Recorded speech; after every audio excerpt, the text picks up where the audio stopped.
Now our rationale, we always have to provide data or research for this. Giorgiuli and et al. Said that the implementation of asynchronous discussion boards and group projects enable students to interact with each other while working towards shared learning objectives, and that through asynchronous platforms, learners can participate in interactive activities that include quizzes, simulations, and discussion boards to maintain their engagement.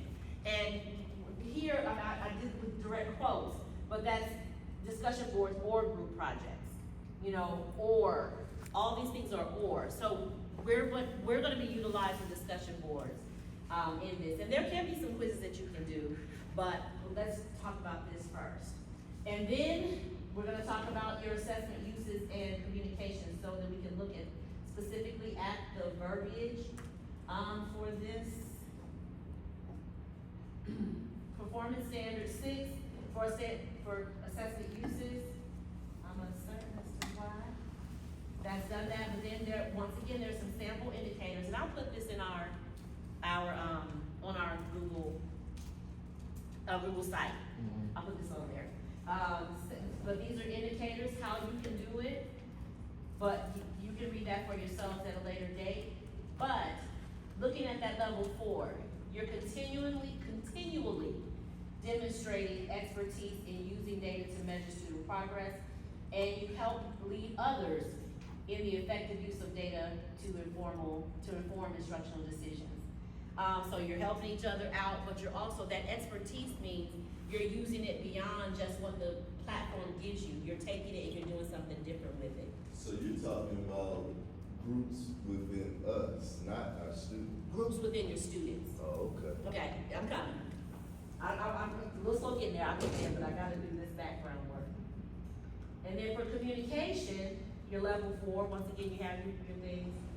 You wanna do, continually using your communication techniques in a variety of situations to proactively inform, network, and collaborate with stakeholders to enhance student learning.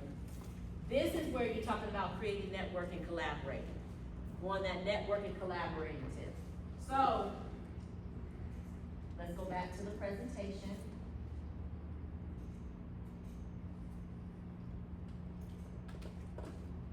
How are you gonna create your groups? You gotta start out simple to go complex. You want to get the students in and you want them to buy into the concept of creating this community. So the first thing we need to do is we need to go in Edgenuity and pull some data. You've gotta be able to analyze your data. So I'm gonna go to mine to show you how I created my first little group. I did to manage enrollments. Now why all of a sudden is it do? Oh, I know why. Forgive me, y'all. A little girl called me from Phoenix Academy, and I tried to help her out. I don't know how she got mine. Okay, so that's what that is.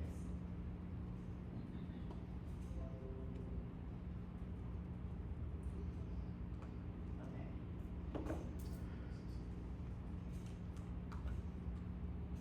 My hair just went all wet. I apologize.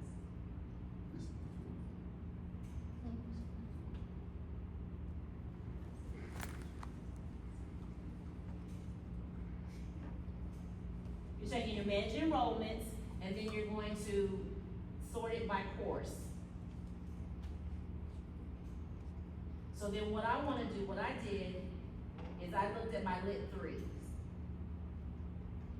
So I went down to my Lit 3s, and this is where they begin, and I kinda moved over. I just did a simple look at progress. Yeah, I don't know what happened or what I did. But what happened is, looking at progress.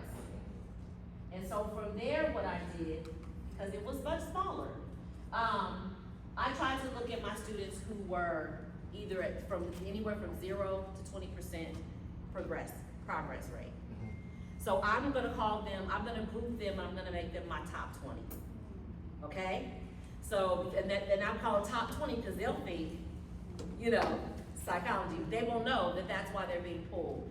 But I'm gonna pull them, I'm gonna do my top 20, I'm gonna pull these students, and I'm gonna create a group within Edgenuity. I'm gonna create one in Edgenuity and I'm gonna do it in Google Classroom. Why am I doing it in Edgenuity? I gotta be able to get to them, I gotta be able to communicate with them to tell them to go to Google Classroom. Now they're in Google Classroom a lot, and they'll click invites and not know what it's for. But you want to give some kind of introduction from your Edgenuity. Additionally, you're going to be pulling your data from Edgenuity, so it makes sense to go ahead and get them, get the group in Edgenuity, because you'll be pulling data. Now, as you go into this, you may do something different. You may choose not to do your top 20. You could be doing your superstars, and your superstars are those people who are actually progressing at pace or above pace, and you